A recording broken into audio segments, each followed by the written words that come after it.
Good afternoon. We want to start this. This is Vancouver Co-op Radio, CFRO 102.7 FM, www.coopradio.org. This is the Monday Brown Bagger. I'm Alfred Weber, and today we have a very special guest, depleted uranium expert Loren Murray, who was an expert witness at the Tokyo International Tribunal for War Crimes in Afghanistan. And we have a special program, Depleted Uranium Update. In the Obama era now, change or no change. Welcome, Loren. Oh, thank you, Alfred. Thanks a lot. You know, and we had been talking prior to the program, and you indicated that this interview would address the 50,000 new casualties in U.S. military personnel in Iraq and Afghanistan in October to December. That's 3 months of 2008. As of the end of 2008, there are over 400,000 officially medically disabled soldiers. Is that due to depleted uranium? It's due to a combination of toxins the soldiers are exposed to, but it's primarily caused by uranium, the depleted uranium exposure, and then any chemicals or heavy metals or other toxins actually interact synergistically with the depleted uranium, and they multiply the effects of each other by 8 or 10 times at least. Well, now, we all saw most of the world saw portions of the Obama inauguration on January 20th. However, will Obama keep his promises to close Guantanamo, to end the Iraq War, to provide medical care for these disabled soldiers and veterans? And what about an escalated war in Afghanistan? Well, so far it looks like Obama, he's already, just during the inauguration, a news story came out that he had ordered a halt to all of the trials at Guantanamo and that he was going to close it. And there have been 2 more news stories. He's actually going to do it. And he's also met with a number of generals. He did not meet with the Chief of Staff of the military yet, but he's promised to do that within the week. So diplomats and generals joined him on Wednesday, January 21st, in a meeting on how to end the Iraq War within a year. Now, the Afghan war, he also promised to escalate that, and of course there's going to be a military draft reinstated. That the Democrats are working on that now, and he did talk about that even during his election campaign. So what we're doing is trading the war in Iraq for a much larger increased effort to stage a war in Afghanistan, and this will involve Pakistan also. If people would like to know more about it, Webster Tarpley has written a book, The Unauthorized Biography of Obama, and I think you should put the link to the site where people can purchase the book or purchase the ability to view it. Because some of the things that he says I believe, are very, very correct. Yeah, they can go to Amazon.com. And read it, okay. Yeah. Or order it. So what Tarpley says is that Brzezinski, who has been Obama's mentor and sort of handler since Obama was 19 years old at Columbia University, is going to be his foreign policy advisor. And in the book, Tarpley says he's going to be even worse. This is going to be even worse than under Bush. Now, Bush was operating in the interests of the the Federal Reserve, the international financiers, and the City of London bankers, and the oil corporations. Brzezinski is going to make a shift, and a lot of his focus will be on cleaving apart the joint relationship between China and Russia, and he wants to use Iran to accomplish this. So he will use Iran like a cruise missile to just to drive between Russia and China, to separate their alliances, and the threat of the Shanghai Accord, which involves a number of countries that Russia and China are bringing under a trading pact, and this is a big threat to the Western interests and the Western bankers. So that's going to be Brzezinski's main focus, and it's very, very dangerous because he has an extremely strong personal bias and hatred for bias against and hatred for Russia, because his family were Poles and his father was an ambassador when World War II happened, and he lost his job. He didn't have a country to represent anymore diplomatically. So this has been a lifelong goal of this 80-year-old man to destroy Russia, and he certainly has a lot of power now, and Obama is basically his puppet. Right. Now, you served again as an expert witness on the Tokyo Tribunal for War Crimes in Afghanistan related to depleted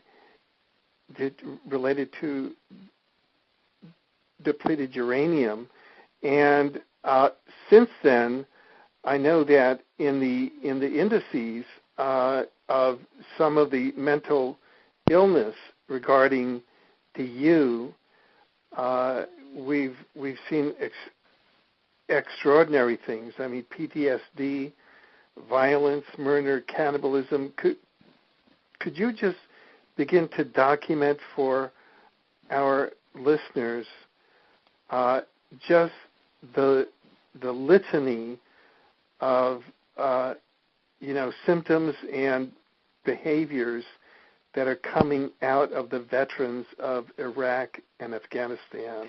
Well, the newest document to come out with the newest numbers is on the Army Times website. It was probably an AP story, Associated Press.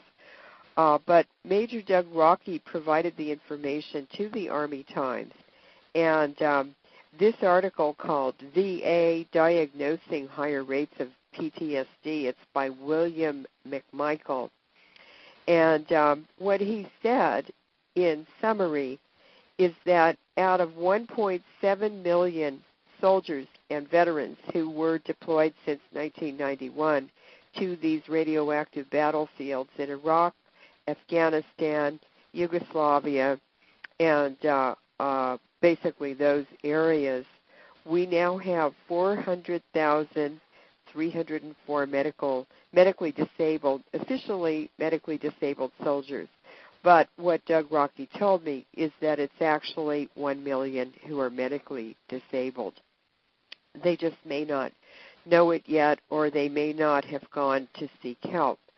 So 400,304 soldiers and veterans have actually been applied for medical care, and I guess they've been seen to some extent, but the medical care has been very, very, very poor. Now, just in the last 3 months, at the end of 2008, Doug Rockey told me we have 50,000 new medically disabled casualties. This means soldiers who were they were not wounded on the battlefield. He said it's from exposure to toxins, which would the main one would be depleted uranium. Could you clarify, just for people who might not know, exactly who Doug Rockey is? Major Doug Rockey has been in and out of the military, in the Air Force, in the Army since the Vietnam War at different times, and he did not serve in the 1991 Iraq War. He was appointed with a PhD in physics and experience in radiation. He was appointed to be in charge of the director of the cleanup team working in the Gulf region after the first Gulf War. And he and his team of more than 40 experts they're all sick. 20 of them, half of his team, have died already. And he's recovering from spinal surgery on 3 parts of his spine by civilian doctors right now. This is January 2009. And he is the first soldier or veteran to be able to have the benefit of the top civilian medical experts on spinal injuries in the United States. So we are hoping, and I'm sure that this will begin a cascade of treatment by civilian medical experts of these soldiers, because the VA doctors are not qualified to do some of the very delicate and very, very complicated and very high-risk surgery and treatment that these soldiers need. So thank God Major Rocky has had this help, because he's a Pentagon whistleblower on depleted uranium.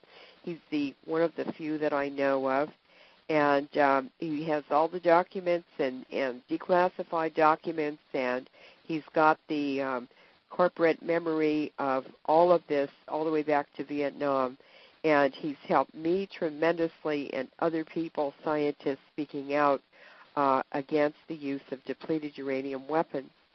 So in this Army Times article, VA Diagnosing Higher Rates of PTSD, they report that 44% of the injuries, of the medical complaints, are mental disorders. From 2002, the fiscal year 2002, to September 2008, there have been 173,483 mental diagnoses on these soldiers. Now, neuroses, neurotic disorder, 50,569 veterans, affective psychosis, 35,937, drug abuse, 27,246, and alcohol, 16,217. That's an awful lot. Now, let's compare that to the diagnoses by the VA of in the 631,174 veterans. 3 years after the 2003 Iraq War was over, the VA diagnosed in 631,000 soldiers, veterans, 87,590 cases of musculoskeletal disease, 73,154 mental illnesses, 67,743 ill-defined conditions, and then at the very bottom of the list is just 1,584 cancers. So that cancer is just the tip of the iceberg, and so that's why they focus on cancer. It's a very, very low rate of disease compared to the other illnesses, and mental is the second highest because uranium targets the brain, and the uranium also targets and damages the mitochondria, which provide all the energy for the body and the organs and processes, and that's why the musculoskeletal diagnoses are the highest. Okay, so one hears very prominently in the news that there's a very high incidence of mental disorders and nervous disorders and PTSD. PTSD is the cover story. Right, among the troops. Yes. In Iraq and Afghanistan. So let's go to No, but wait. Let me ask my question. Why is it that it's never mentioned that the probable causal factor is exposure to ionizing radiation from depleted uranium? Well, that's always been a cover-up by the military and the AEC and the NRC, because they don't want Americans to realize or to catch on that they are victims just as much as the soldiers are. So now, if Doug Rocky's figures are correct... No, those are VA figures that he gave to the Army Times. Right. If those VA figures are correct, there are 1 million medically disabled soldiers. Medically disabled former soldiers. That's right. That's over 55%. Right. And the majority probable cause of this is exposure to ionizing radiation from depleted uranium. Absolutely. After World War II, the medical disability rate in veterans was 5%. After Vietnam, because of Agent Orange, it increased to 10%. But since 1991, when depleted uranium was introduced to the battlefield, it's been over 55%. And what they don't tell people, these soldiers, when they sign up, is they're going to come back with their bodies loaded with uranium. It's in their semen, so they internally contaminate their wives and partners, and it comes out in their sweat and contaminates their homes and their healthy children. Well, now, if Barack Obama, as the incoming president of change, does not know this now... He does know it. He does know it? Yes. Oh, so could you tell us how... all of this information has been passed on by Major Doug Rocky and other high-level Pentagon experts, medical experts, and so forth. They have passed this official VA PowerPoints and statistics and reports on to Obama. He has it. And so what action is he likely to take then? We don't know. We have to wait and see. But there are some positive signs, and one is that he appointed General Shinseki, who is a Japanese-American, also from Hawaii, to be his Secretary of the VA. And General Shinseki was the one who was the Chief of Staff, I guess, for the Army. For the Army.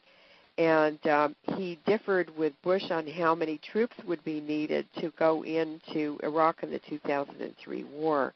He also issued the orders and directives and mandates on the training that needed to be done on depleted uranium for all new soldiers or any soldiers being deployed to contaminated areas.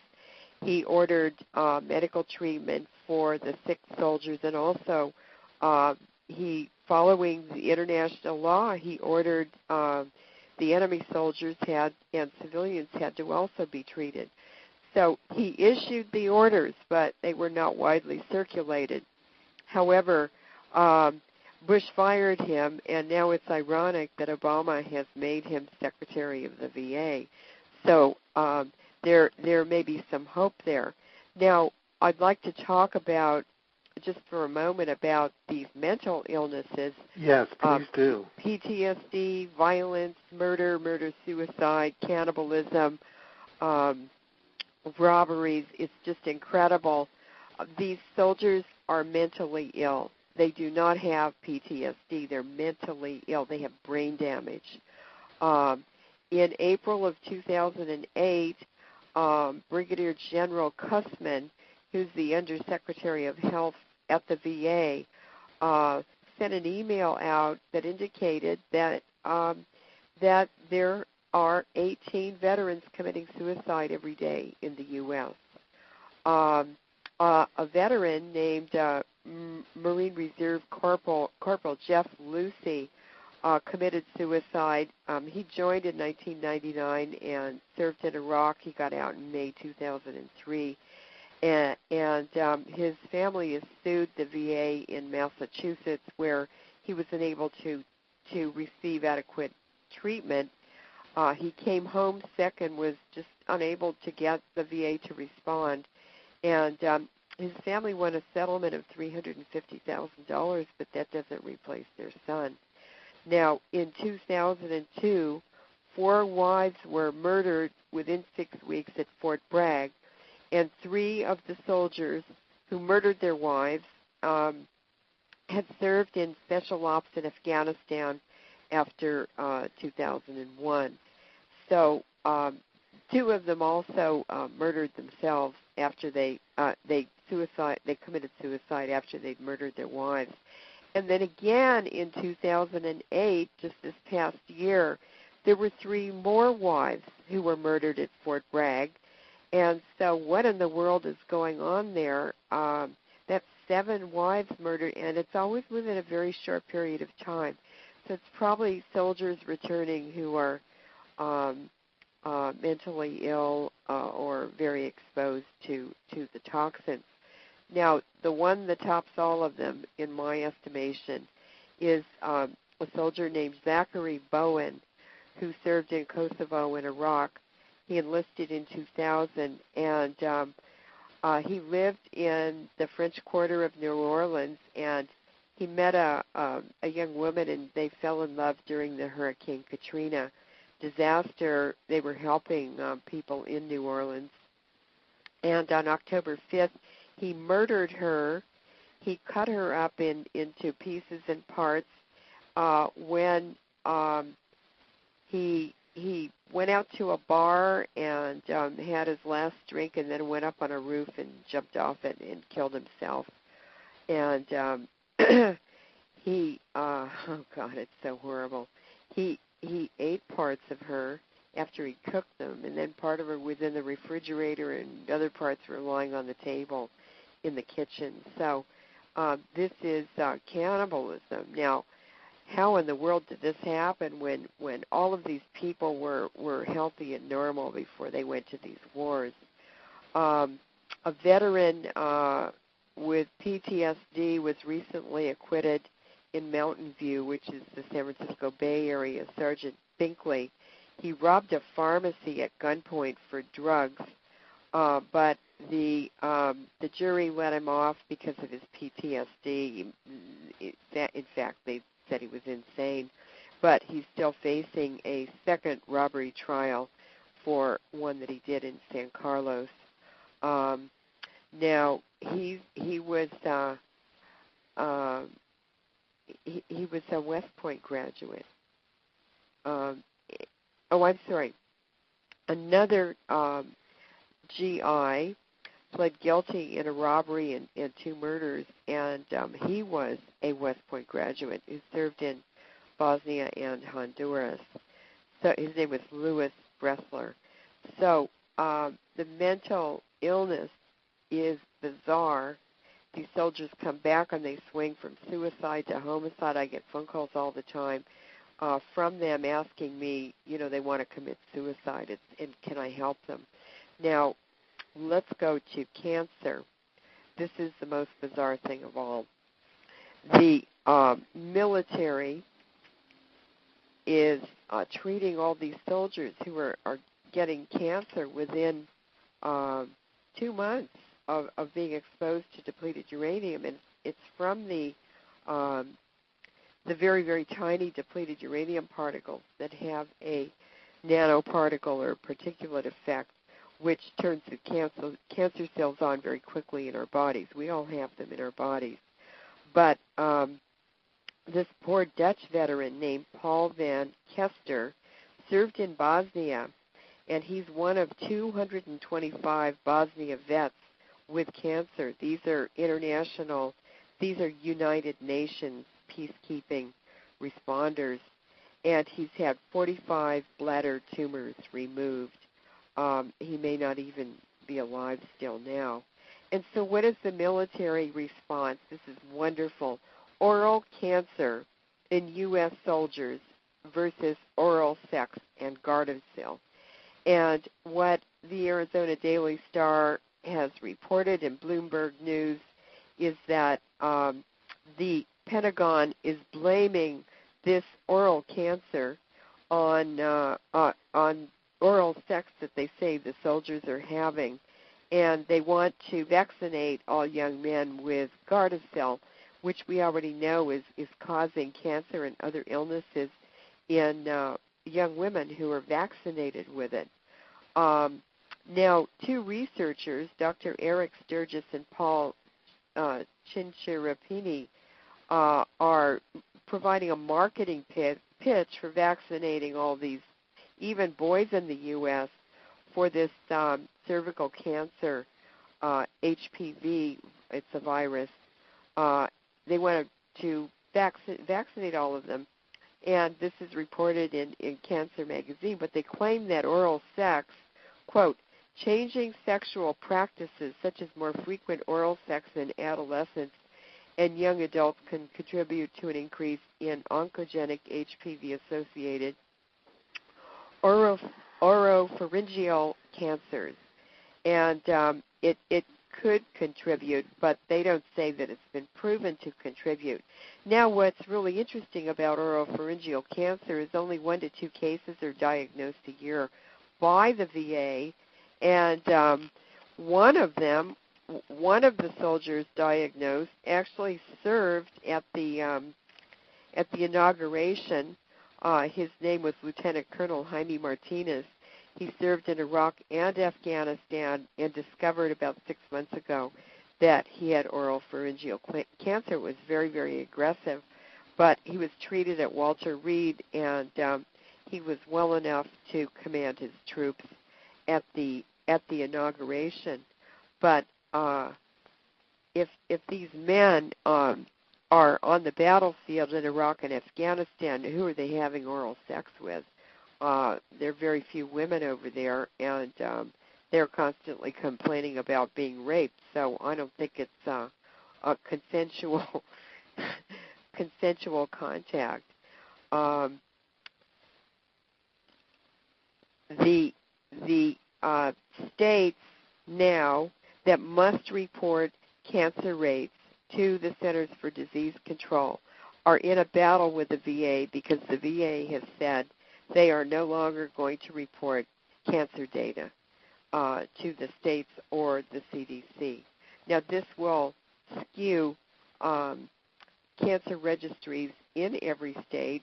Now, in California, the percentage of male cancer cases from Veterans Affairs hospitals, 1996 to 2004, reported 5% were lung cancer, 3.5% were bladder cancer, 3.5% were colorectal, 3% were prostate, and then about 2.5% were leukemia and lymphoma.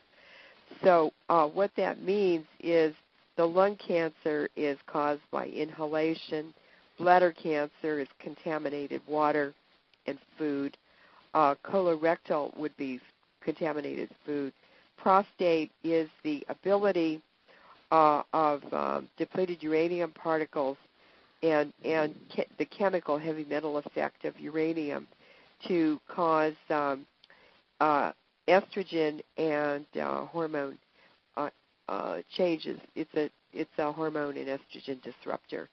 So it increases infertility both in men and women, and it also increases reproductive cancers, and certainly the prostate is part of that. So now the other thing is that out of the veterans who compose 11% of the U.S. population, I'm going to talk about homeless vets now. 25% of the homeless in America now are veterans. And I live in the city of Berkeley. I see them all the time in the streets, sleeping in bushes in People's Park. It's the saddest thing in the world. They have amputated limbs. They're obviously on drugs and alcohol. They're homeless. They're begging for quarters and dimes and dollars to just to feed themselves every day. It's really a tragedy, especially, Alfred, when we have 55% who are medically disabled. That's a tremendous. There are a million homeless veterans on the streets now.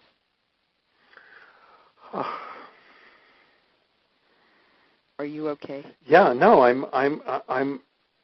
I'm just taking this in, and it just seems that there is an extraordinary either censorship or denial in the mainstream media, but also in the governments, because these statistics are not publicly available. No, they're not. They're not. This is the first time that these statistics that Major Doug Rockey was able to get the Army Times to report just last Sunday, less than a week ago, 4 days ago, it is indicating that there is going to be change on this issue with Obama, and it's going to be in favor of the soldiers and perhaps a restriction or it would just be better if they just quit using depleted uranium completely in all these wars, because we're not stopping. We're marching into Asia. So, and I'm sure they're planning to continue using depleted uranium. Now, a helicopter crashed on the Texas A&M campus. This is a college campus just a few weeks ago. And, of course, the rotor blades are depleted uranium, and so that whole campus now is contaminated with depleted uranium. 2 soldiers died. Unfortunately, one of them was an alumni of Texas A&M. And they were doing maneuvers and practices on the Texas A&M campus where the military, the ROTC and the military, actually have facilities. I was in Okinawa with you 2 years ago, a year and a half ago, and we went to a college campus in the middle of a city. There's a big U.S. helicopter base in the middle of this town. I believe it's Naha City. And this helicopter crashed into a building or crashed on the campus, and the whole campus was contaminated with depleted uranium because the rotor blades burn up when the plane burns up. And there were a number of Japanese professors who took us there and explained it all and showed us everything. And the U.S. government made the Japanese government take down the entire building that the plane crashed next to and rebuild it at their own cost. And no Japanese were allowed to participate in the crash site investigation. Right. Well, the use of the U really amounts to an undeclared nuclear war. Yes, it does. Not only against Afghanistan and Iraq, but really against the world. Yes, it is a war against the world. And what sort of, we had the air monitoring data from the Aldermaston nuclear weapons facility in England, which Dr. Busby was able to get with the Freedom of Information Act request. And that was from 1991 through 2004, I believe, yes. And there were huge increases at very alarming levels, which the British government would be very alarmed about during the 2003 Iraq War, and also during the Tora Bora bombing in 2001. And so what that data indicated, because it was reported every day, is that we've been continuously grid bombing and carpet bombing Iraq, Afghanistan, Yugoslavia, and that depleted uranium atmospheric dust or aerosols are reaching England within 7 to 9 days. Now, I got a report dated December 13th, 2007, from the Center for Strategic and International Studies in Washington, D.C.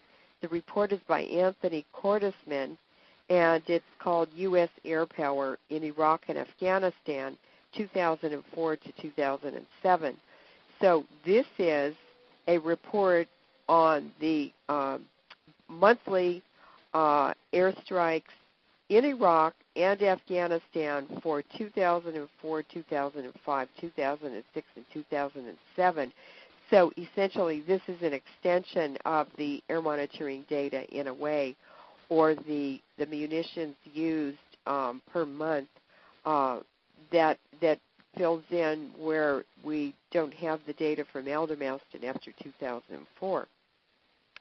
And what it indicates for those 4 years, 2004 through 2007, is that the military is now synchronizing the peak airstrikes in Iraq and Afghanistan with the monsoon cycle so that they're getting maximum rain out of nuclear materials, of the depleted uranium, in the heavy monsoon season, which is around, it goes through the Middle East and Central Asia towards China, and then comes across the Pacific and goes around the world. But it also, the monsoon also carries, rains out the material in the atmosphere from the Mediterranean down across the Indian Ocean, across India, and then down to Australia. And then that pattern, circulation pattern, is reversed in the wintertime. So what it shows is that the airstrikes increased significantly in 2006, but they were off scale in 2007. And just in July of 2007, the U.S. carried out 835 airstrikes in Iraq and Afghanistan. Now, I just want to read what the significance of that is, coordinated with the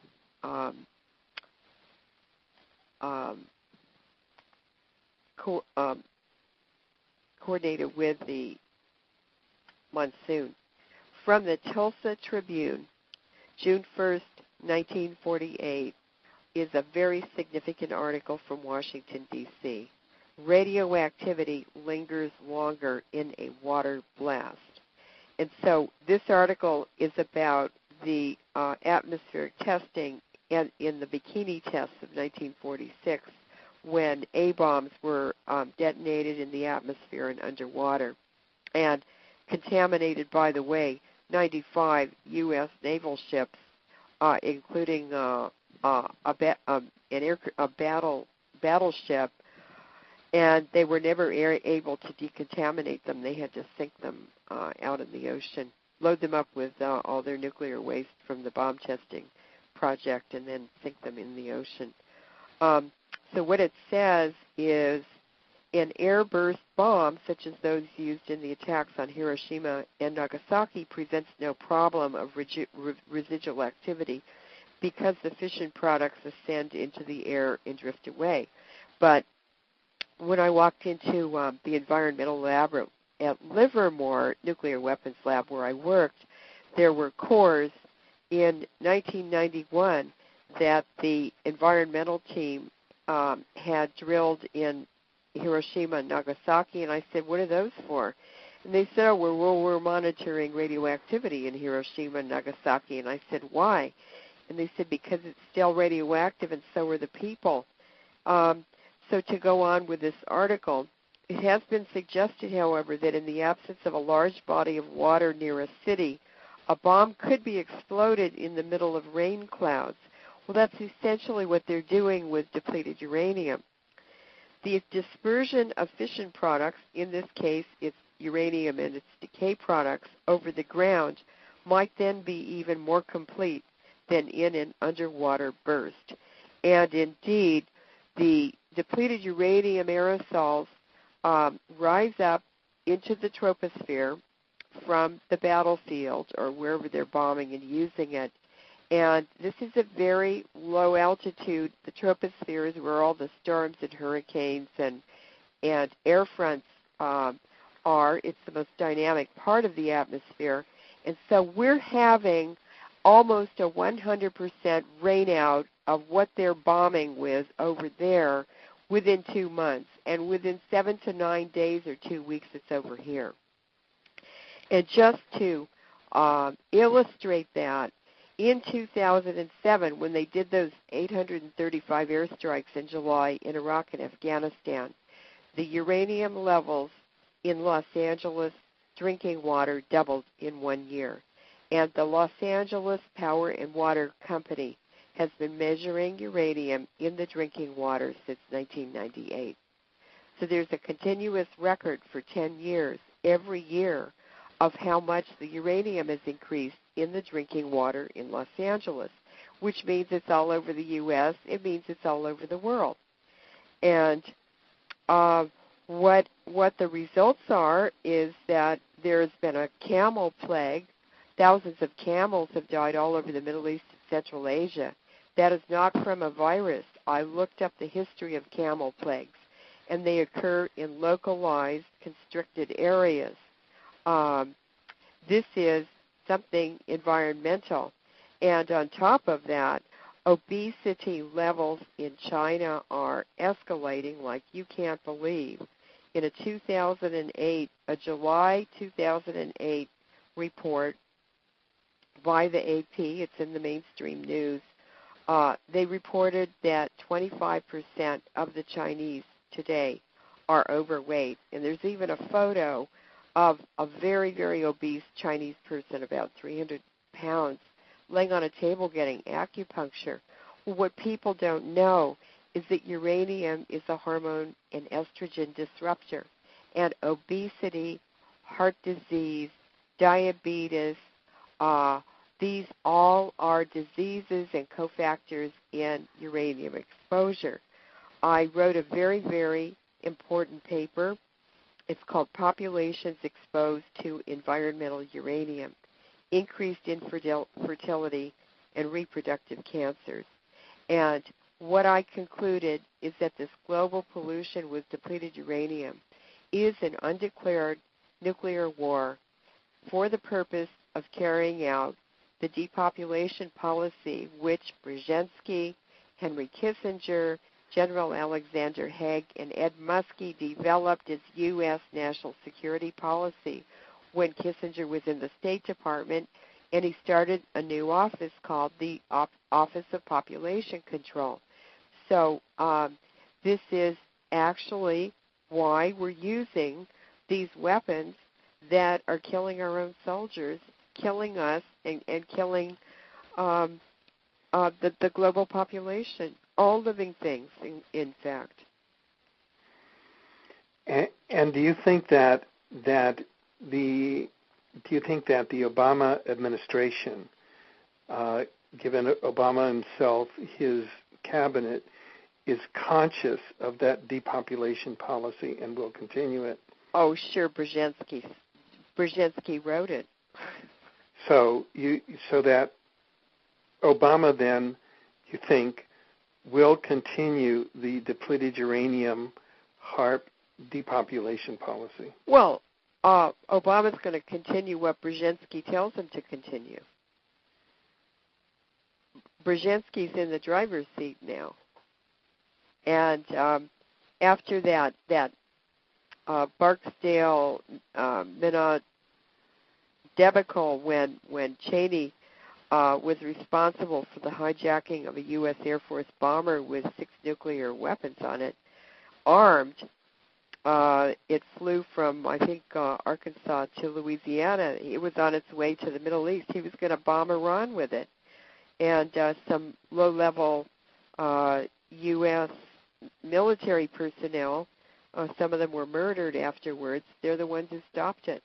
So actually, Brzezinski wants to have a thermonuclear war against China or Russia, and he hates Israel, so he'll probably sacrifice or use Israel as the pawn to deliver those nuclear weapons. Well, it seems though that it would be difficult for one person really to carry out this agenda. I mean, this isn't one person; it's a shadow government. Right. So it's people in key positions who were just moved into those key positions long ago. None of this is new. These wars and these moves are planned decades ago. In fact, in the 1950s, there was a meeting in Mill Valley in Northern California, north of San Francisco. It's a very affluent area. Cheney was there, and there were 150 of the ruling families of America represented at that meeting. And they planned all these wars then. They planned the Vietnam War. They planned the Iraq War. They planned all of these wars then. That's why Cheney's in the White House. He may be vice president, but the Bush. Cheney is no longer in. Well, he just left, but he was there for 8 years. The Bushes were working for Dick Cheney. Dick Cheney's family started Skull and Bones in 1835 or 32 with opium money from China. So the Bushes were working for Dick Cheney. I think that Obama on the campaign trail mentioned very frequently that he's a cousin of Dick Cheney. Yeah. So do you what you're saying then is that Obama is the expression of another wing of the City of London, Rockefeller, Zionist criminal cabal syndicate. Yeah, what I like to call the International War Crimes Racketeering Organization. Absolutely. And so and by Zionists, I mean political Zionists, not religious or not religious Zionists. It's about money. Yeah. And what is in the paper in the last week or two is it's really funny. Bush's Army and VA leaders are now regretting the Iraq War mistakes. General Pace regrets some of his Iraq War mistakes, but he said I would make them all over again, exactly the same. I would make all the same decisions again. So what kind of a regret is that? And Nicholson, who was his VA chief, said that Bush did the right thing by the veterans. And then pathetic Bush has got his wife saying that her husband wasn't a loser. He did a good job in office as president. It's just so pathetic. So what Obama means by change is that he's shutting down Guantanamo and the Iraq War. Now that all the heavy lifting has been done for the oil companies, which are basically the City of London oil companies, the Rothschild oil companies, because they really own Shell, BP, Chevron. They own all the oil companies. And these wars are really fought for the bankers. They're not fought for democracy or communism, or that's just the lie to get the soldiers to go to war as patriots. Well, now researcher Webster Tarpley just reported that the Obama transition team rejected a plan for a negotiated peace settlement in Afghanistan that had been approved by both the Karzai government as well as by its opponents. Could you talk more about the future of Afghanistan and well, first of all, the Afghan and Pakistan leadership are really tired of being bombed, and the civilian population. And Karzai just announced that he wants control over NATO troops in Afghanistan, and he wants to stop the attacks on the civilian population. Now, Brzezinski sent U.S. forces into Pakistan to bomb the Pakistani population like crazy, because what he really wants to do is to destroy Pakistan so that he can use Iran to drive that wedge between Russia and China. And you have to remember that change may mean shutting down some operations, but it also means starting up new ones, because the military projects part of our economy is part of the stimulus.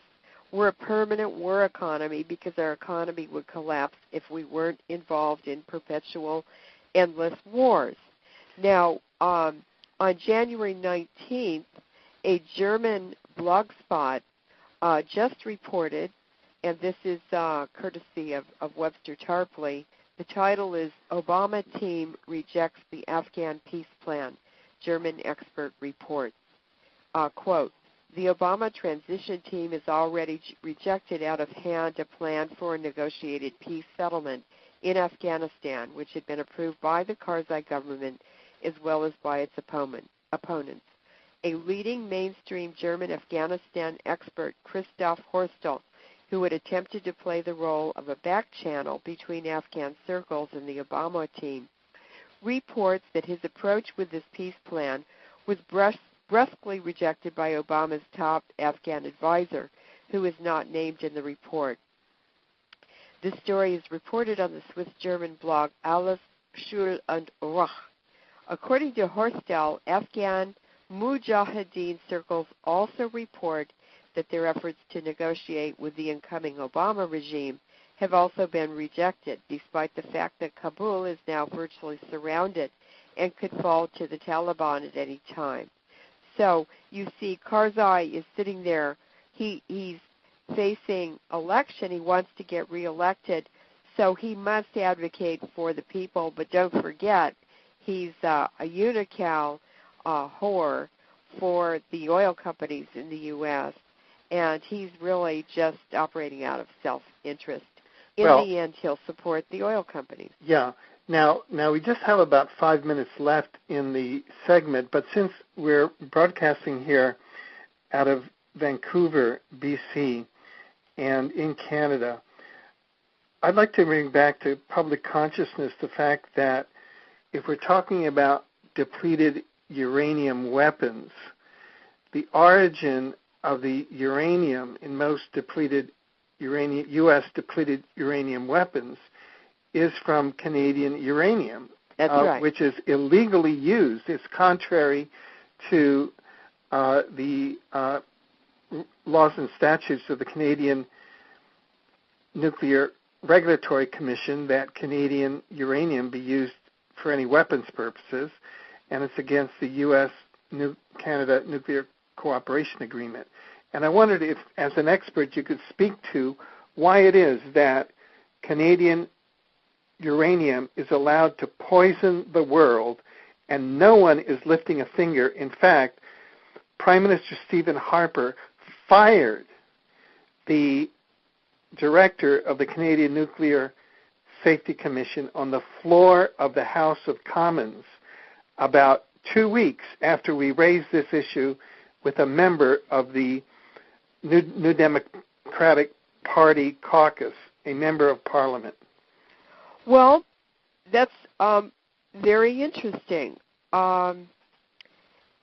Almost all of the depleted uranium weaponry that's been used in these wars since 1991 is from Canadian uranium. Now, I did a lot of research and had communications with the Mohawks in Canada, in the Ottawa, along the Ottawa River and south of Ottawa, that whole region. And they have done a lot of research. They know more about nuclear weapons, nuclear material testing and production and so forth in Canada than anyone else. And Alex Adamanenko for the New Democratic Party, NDP, appointed Dr. Chris Busby and Alfred Webre and Loren Moray as his depleted uranium experts to the Parliament. And what I discovered from the Mohawks is that they found a depleted uranium laboratory and testing range secreted in the woods on their tribal territory north of Sharbot Lake. I believe is that Ontario province? I believe so, yes. And so this is the first solid evidence that we have that Canadian corporations are actually manufacturing and testing and experimenting with depleted uranium weapons in Canada. Right. And they also assembled a list of at least 40 names and organizations involved in the attacks on the Mohawks, and that list led from religious groups, lawyers associations, First Nation advocates, and NGOs. It was a very, very long list that went into the Parliament and ended up at the Prime Minister, who took his orders from George Herbert Walker Bush on attacks on the Mohawks. The orders came from the White House, from George Herbert Walker Bush to the Prime Minister of Canada on how and who to attack in Canada on the First Nation lands. Well, right. And now, so the question is, how is that apparatus going to be continued, if at all, in the Obama administration? And as importantly, is Canadian uranium going to continue to be used illegally in U.S. depleted uranium weapons? The answer is yes. And why is that being allowed? Because we have just a couple of minutes. Because the United States and Australia and Canada and New Zealand and Tasmania are all colonies of the British Empire.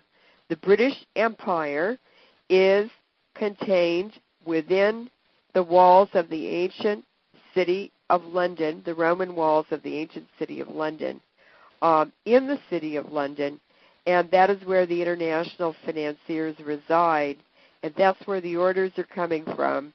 They own all the uranium companies, the mining companies, and they're dictating what's going to happen, where, when, how, why, and who. Well, we've run out of time, but we certainly want to ask you back, Loren, to continue your update both on depleted uranium and on these important issues as we start rolling out in the Obama years. This is Vancouver Co-op Radio, CFRO, 102.7 FM, www.coopradio.org. This is the Monday Brown Bagger. I'm Alfred Weber. May you have a wonderful and miracle-filled day. Thank you.